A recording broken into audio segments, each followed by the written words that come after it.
There are certain rules that one must abide by in order to successfully survive a horror movie. I met this 6-year-old child with this blank, pale, emotionless face. Hi, I'm Chucky. Wanna play?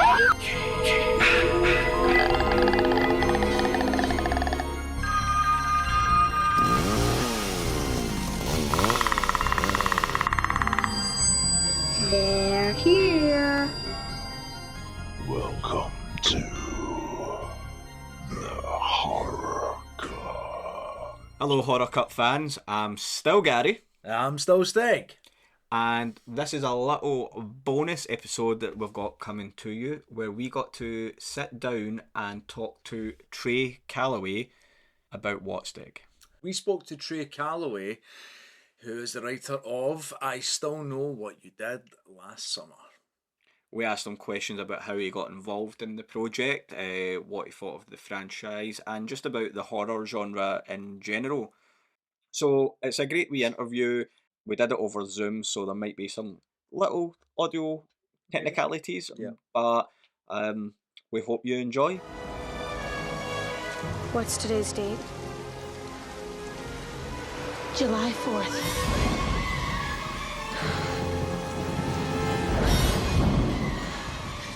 I'm not gonna die on this island! Do you hear me? If you want me bad, come and get me! I'm right here! But my grave stays empty! Julie, this is crazy, all right? The phone lines are down and the boats are gone and there's no way off this island. Yeah, then we fight. Trey, thanks very much for joining us. For our listeners, could you give a little bit of background on yourself, how you came to work in the film industry and how you came to work on I Still Know What You Did Last Summer? Yeah, it's a long story, but I'll try to encapsulate it as best I can. There's an old popular Hollywood expression: "It took me 5 years to become an overnight success." But mine was probably a little longer than that even. Yeah, I grew up, I live here in Los Angeles, but I was born originally in Tulsa, Oklahoma, which is right smack dab in the middle of the United States, in the heartland, as they call it. And, grew up always loving, in a very creative family of writers and musicians, advertising executives, just, learned to read at a very early age and was in love with writing from a very early age. My father directed television commercials on a local and regional basis there. So it was sort of my entry, point into a version of the entertainment business. But then a couple of important things happened in my youth. One was, to fully date myself, one was the summer of 1977. It was the release of Star Wars. I spent all of the money I had earned mowing people's lawns that summer to see that movie 11 times in a row at my local theater. And I think it was in large part because of the story and the adventure of it all, but it was also this dawning realization for me that this is a thing that people actually do for a living, that they assemble a creative community, they build worlds together. And I had no idea how I could possibly be a part of a world like that, but at least it was on my radar for the first time. And then the second formative experience came right between my junior and senior year of high school, when Francis Ford Coppola, the Oscar-winning director, came to my hometown of Tulsa to make a small film called The Outsiders, based on the book by S.E. Hinton. And it starred an amazing array of some of Hollywood's greatest talent, but who were very young, and many of whom had not been heard of prior to that. But it was Tom Cruise and Patrick Swayze and Rob Lowe and Emilio Estevez and Diane Lane and Ralph Macchio, C. Thomas Howell, Leif Garrett, like all this, the star-studded cast. But it was a movie, it was a book and a movie that were both set in Tulsa. I, like a lot of kids, decided on a lark to audition for a part. And I got one, and I wound up with a single line and a medium close-up in The Outsiders. It was a very exciting experience at the time.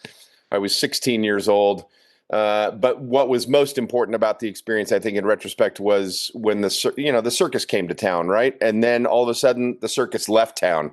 Yeah. And I got to be in the circus briefly, but then I suddenly realized, oh, wait a minute, that was fun. And if I want to stay in the circus, I have to follow the circus, in this case, back to Los Angeles. And so that was an important step forward for me, and that resulted in me ultimately applying to the University of Southern California's legendary film school, School of Cinematic Arts, where George Lucas had studied previously. And so I thought, all right, that seems like a good start for me. And that is what first brought me out to Los Angeles for USC Film School. And side note, I've been teaching there for 20 years now as well. So I've come full circle on that experience.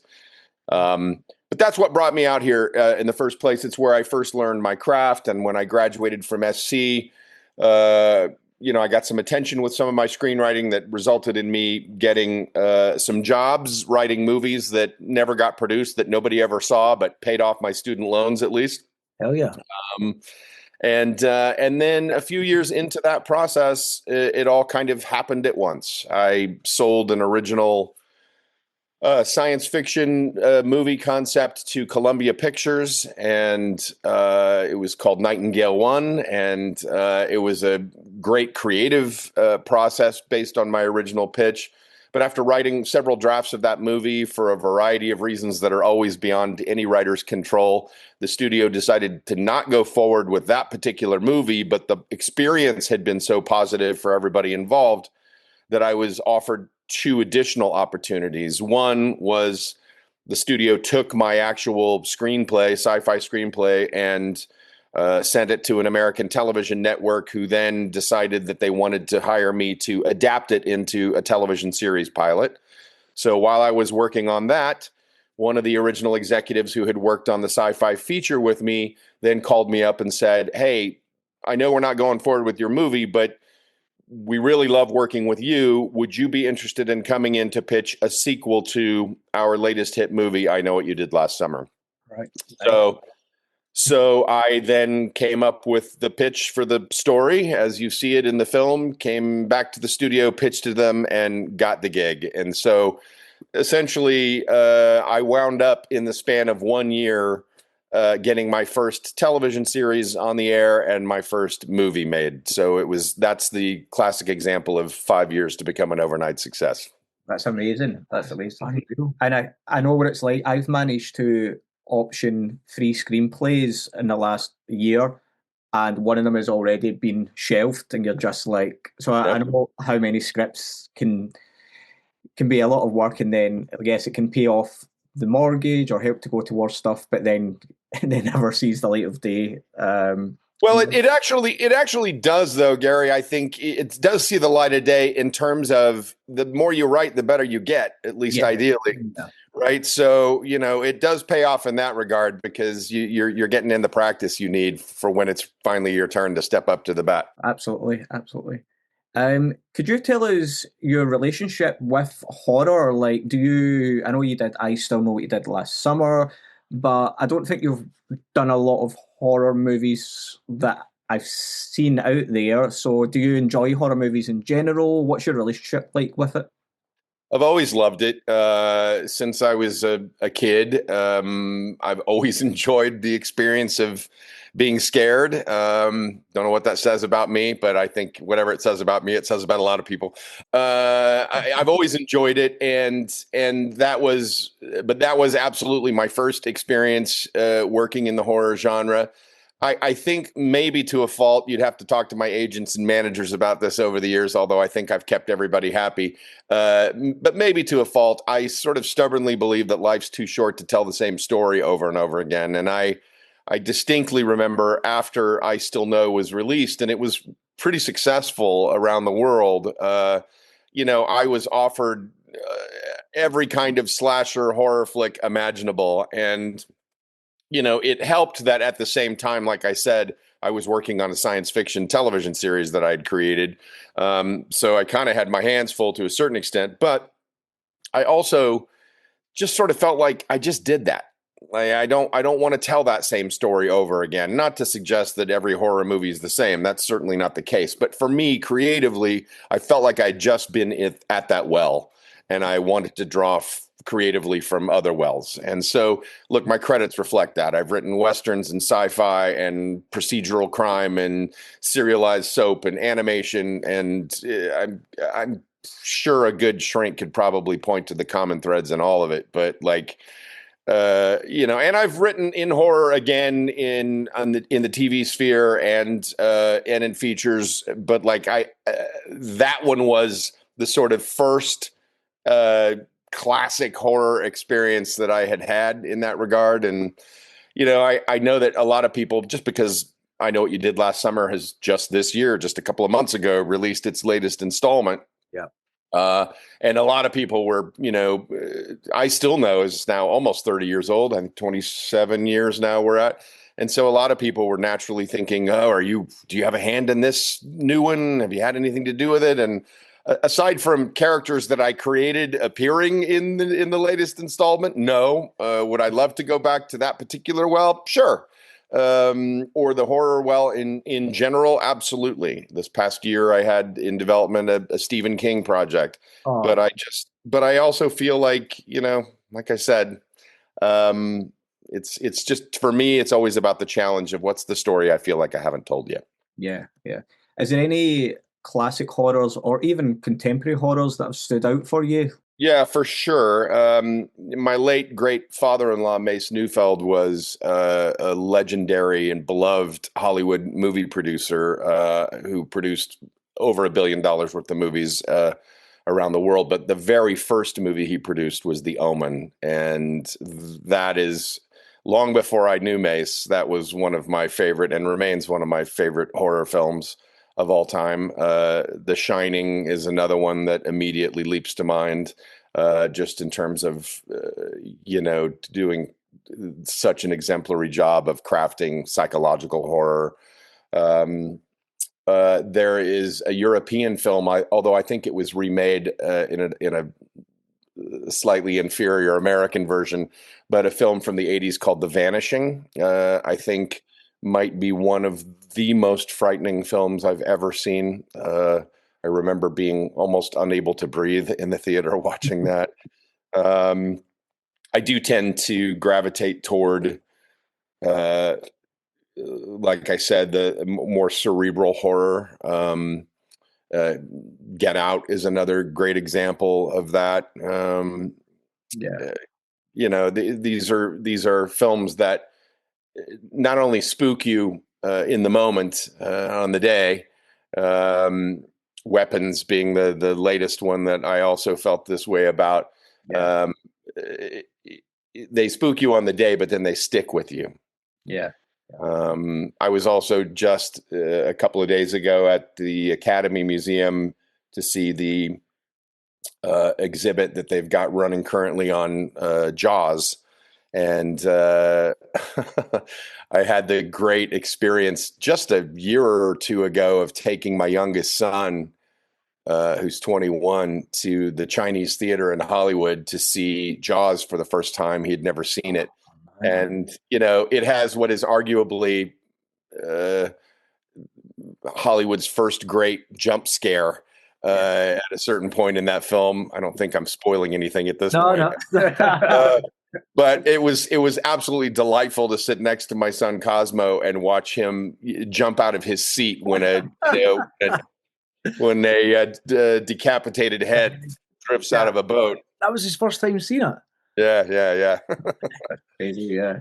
Yeah. So, I love those. Jump scares are always great, and I Still Know certainly has plenty of them. But it's the cerebral horror that sticks with you, that keeps you up at night. Yeah. On your pitch to the studio, I mean, you'd seen the original film, and what made you sort of like, the jump from, the small town and they're into like the Bahamas? What made you think about that? Because I kind of, when we spoke about it in the podcast, I thought that's quite a, the slasher genre just came back in with Scream and the original I Know. and it seemed like that was an idea that you would maybe expect towards the sort of the end of the cycle of the slasher.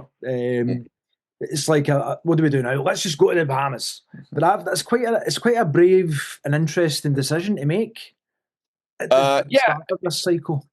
it's funny. You're right about that, but I think, look, in a lot of ways, both the original source material book for I Know What You Did Last Summer that Lois Duncan wrote, and then certainly the first screenplay, they traded in all the best ways on some of the tropes of horror, creepy little seaside community, fog, places that feel naturally frightening.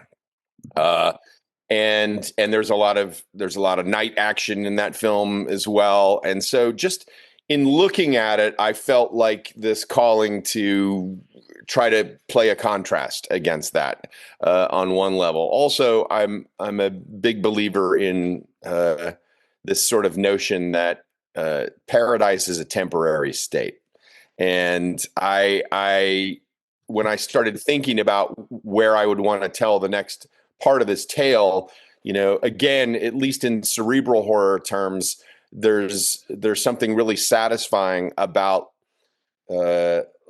lulling someone into a false sense of security, surrounding them with what seems like a very appealing environment, and then pulling the rug out from underneath them, right? It's like, okay, you had that terrible, scary experience. Now let's all just relax a little bit and have a good time and grab a tropical drink and sit on a beach. And what could you possibly have to be afraid of in that space?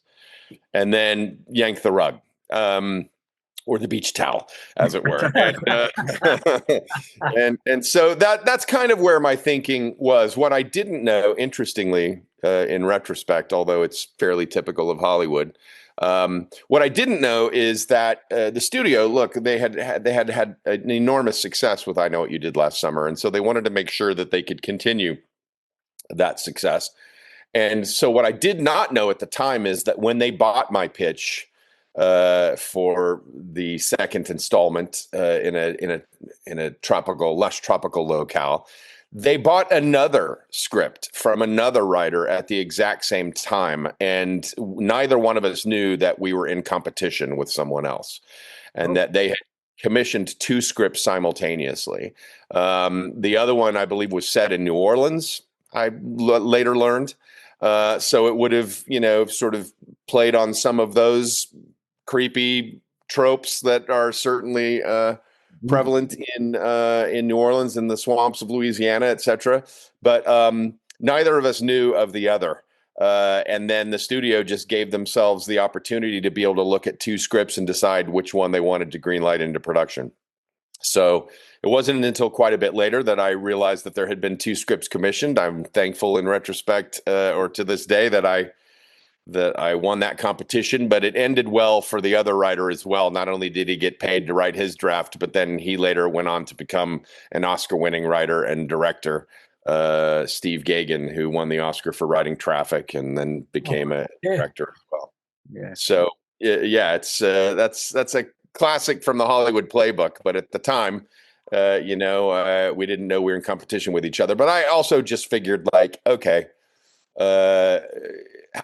what's the opposite visual experience of being in a little seaside, town? Well, let's put everybody in bikinis in a warm tropical environment and see where that gets us.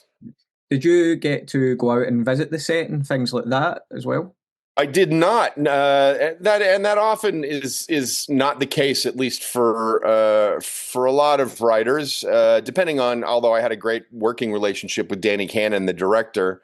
In my particular case, it was because by the time they were in production, I was in production on what became my first TV series. So I was working in Vancouver with the crew I inherited from the X-Files, who were amazing, and trying to get a television series on its feet. And while they were filming in Mexico.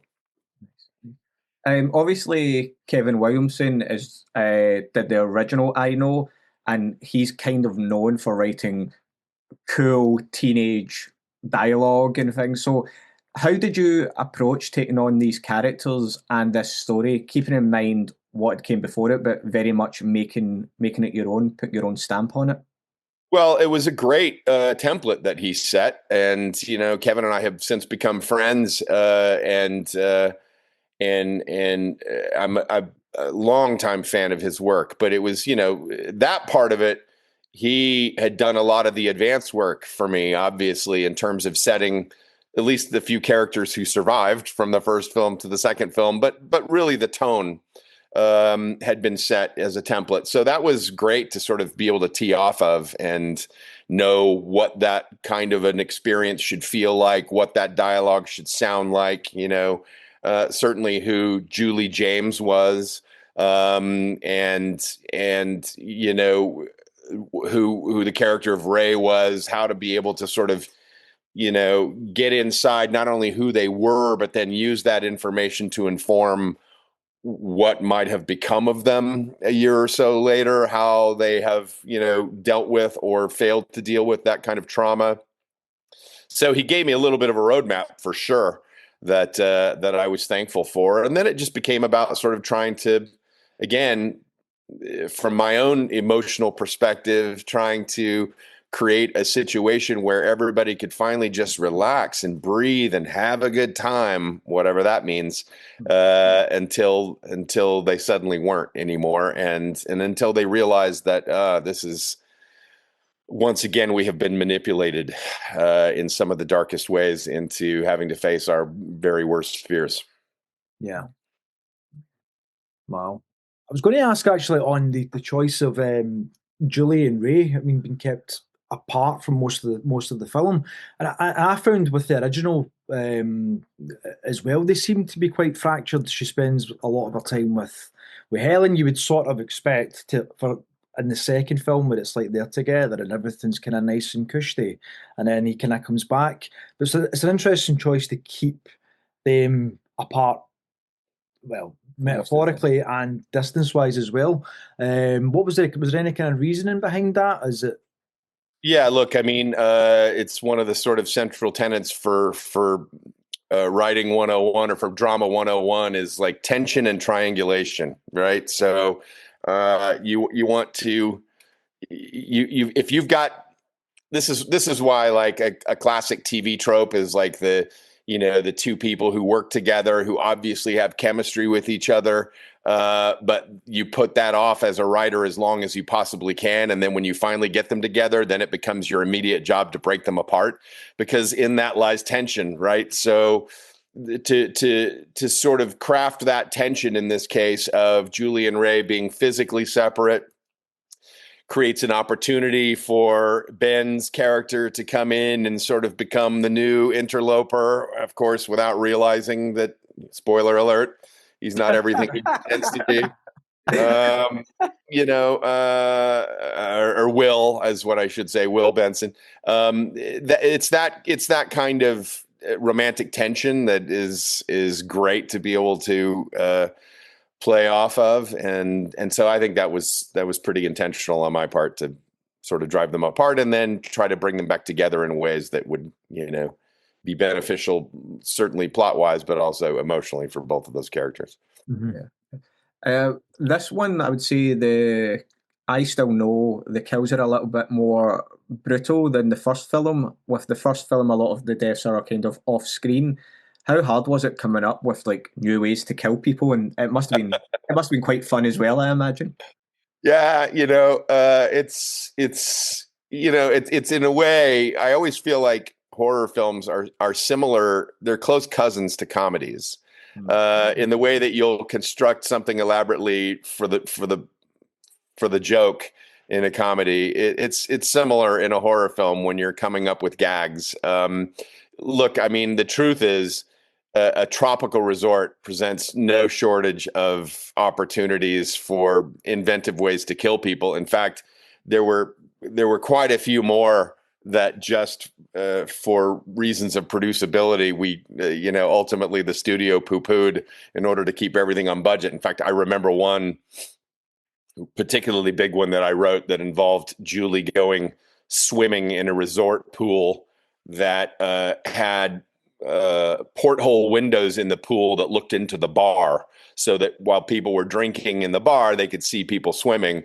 And in this particular case, while Julie was having an innocent night swim, what she doesn't realize is that Will Benson is pouring some flammable kerosene or something of that sort into a little waterfall feature that runs into the pool. And then just as she begins to taste something weird in the water, he throws a match and it lights up the surface of the pool. And now she can't surface to get air and is having to bang on the windows into the bar. And then Nancy, the bartender, finally takes an axe off the wall and smashes through the glass, allowing the bar to be flooded and Julie to be saved. You can see just from looking at that it would have been an incredibly expensive sequence and probably was one of the first things to go. But again, a resort like that there were just endless ways of killing people, endless horror gags that you could play with. At least one of which I literally came up with in high school and sat on for however many, 20 years until I finally had a way to use it. And the story there is when I was in high school, I worked at a grocery store, and my boss came to me one day and told me that he had a side hustle, that he was going to be opening the first tanning salon in my hometown. No one had been to a tanning salon. Most people didn't even know what it was yet, at least in Tulsa, Oklahoma. And so the first challenge he gave me creatively was, can you come up with a name for my tanning salon? So I went away for a day and I came back and I said, I got your name. You should call it At the Beach Tanning Salon so that people can say, I got my tan at the beach, right? So, okay, he fell for that. And then he said, great. Now I know that you're also artistic.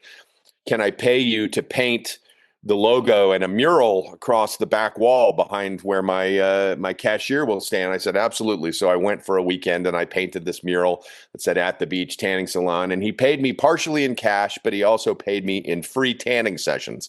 And look, I'm just about as white as it gets. So I had no business being in a tan salon anyway. But in my very first time of going to cash in on some of these free tan sessions, I got in one of those old school tanning beds that had the long, fluorescent tubes or whatever they were. And I got into it. And as soon as I pulled the lid closed, I sat there thinking, wow, this would be a terrible way to die. Like if somebody chained you into one of these things and turned it up on high, what a terrible way to go. And I just filed that away in my head until suddenly I found myself writing I Still Know What You Did Last Summer. And it came in pretty handy because I think that's probably one of the most iconic moments in the movie. Yeah, I also feel that Final Destination 3 might have took it from I Still Know, because obviously Julie gets out of... Imitation's the finest form of flattery. Yeah, exactly. Absolutely, yeah. Looking back at it, you said yourself it's nearly been 30 years. Are you still proud of I Still Know What You Did Last Summer? You said to me at the start of this that we only get better as writers. So how do you feel now looking back? Yeah, I really am, actually. I think what I couldn't have anticipated is that although I probably should have, because we all get nostalgic for certain periods, and what I hadn't thought about was that the kids who went to see that movie in the theater back in the day were going to grow up later and were, as adults, going to have warm and fuzzy feelings for those nostalgic experiences of their youth. And so there's been this second wave over the years of fandom that has been really fun to sort of plug into, as exemplified by your podcast. You know, it's just nice to be able to know that people still watch these things and still enjoy them. I think another aspect of it that I was conscious of at the time, but I think has sort of taken on more meaning as the years have gone by, is, that was Brandy's feature film debut. And I remember thinking at the time when I was building the script for that, look, I mean, when you're in this sort of 10 Little Indians, which is an old movie title, model of, a horror flick where 90% of the people you meet on screen are going to wind up dead by the end of it.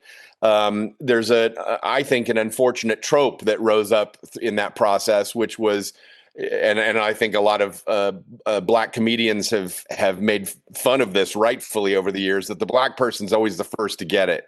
And I not only decided early on that was not going to be the case, and I still know, but that I wanted Brandy to survive that film. I wanted her survival was every bit as important to me as Julie James. That friendship I really wanted to be strong, and I wanted it to ideally tee up whoever came next. Hopefully beyond I Still Know. And so that's one of the reasons why I was so delighted just as an audience member to sit and watch the latest installment of I Know What You Did Last Summer, the latest reboot, and then see her character of Carla pop up again. And I was like, yes. Yeah. She not only survived my movie, but she's in this one as well. That made me feel really good. So it's been nice to see that over the course of time. It's also funny. I remember at the time knowing that for whatever reason, I Still Know was particularly popular in a number of European countries, but it was also very popular in South America, and in particular in Brazil. And so during the most recent Hollywood writers' strike, I was on a picket line at one point, and I suddenly found myself introduced to a group of Brazilian writers who were marching in solidarity, but who were beside themselves that I was the guy who wrote I Still Know What You Did Last Summer. And I think it had more than anything to do with what is essentially a basic seventh grade geography quiz that I wrote into that film. And I will never forget at the premiere for I Still Know, I brought my parents to the premiere, and my mother, who was herself a writer and a very smart woman, was sitting right next to me in the theater. And when Julie and Carla win their radio prize by correctly naming the capital of Brazil, my mother, who was famous for never being able to contain her internal dialogue, my mother blurted out in the theater, "Rio's not the capital of Brazil." And I just elbowed her like, it'll all make sense later.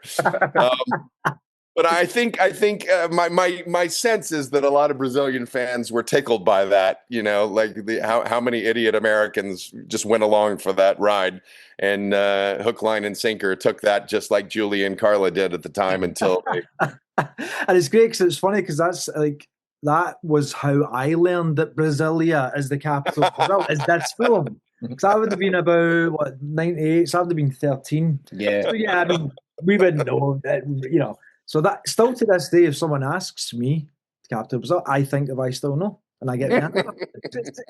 It's bizarre. What did you think of the new I Know What You Did Last Summer, and what do you think there's a future for the franchise? Where do you think it will go next? There's always a future for every franchise, no matter which characters have died or stayed alive. This is Hollywood after all. But I rather enjoyed it. I thought in some ways it was a return to the, certainly the original story and spirit of the first film. But I also liked the way it, caught us up with. And over the years, when I have thought about I Still Know and any possible stories that I might want to, try and tell in that sphere again, my mind always went to, well, where would Julie James be now? And, would she have kids of her own? What would her adult life be like? How would she have dealt with this trauma over time? And so that's probably my favorite aspect of it, was that they got to take us into that world, even though the majority of the story is framed on a group of new young people. Like, it's nice to catch up with the olds as well and sort of see what this experience has meant to them. Yeah. It's great to see Ray at the end of the film just in his boat. Yeah. Every film he's out in a boat trying to get there. Yeah. And again, that's maximum tension, right? Like, you take the people who belong together and you shove them as far apart as possible. Yeah. This is why you guys are writers. I am merely an actor. Well, great. Thank you very much for taking the time. It's been a pleasure. I feel like I could spend the rest of the day and night speaking to you. So we really appreciate it. The feeling is mutual. Thank you both, and good luck with the continuation of Horror Cut. Thank you, Trey. I would like to just wrap up with, you might have already answered it, but what is your favourite scary movie? I'm going to go with The Shining. I did already answer it in part, but that is my all-time favorite. There's a long list of horror films that I love, but if I can only take one to a tropical island like the kids and I still know, then it would be The Shining. Thank you very much. That's been great. Yeah, thank you. I appreciate it, guys. Thanks. Have a good day. Thank you. Enjoy. You too. See you later. Cheers. See you. Bye-bye. We better get back, because it'll be dark soon, and they mostly come at night. Mostly. I guess everyone's entitled to one good scare, huh? We're friends to the end, remember? This is the end, friend.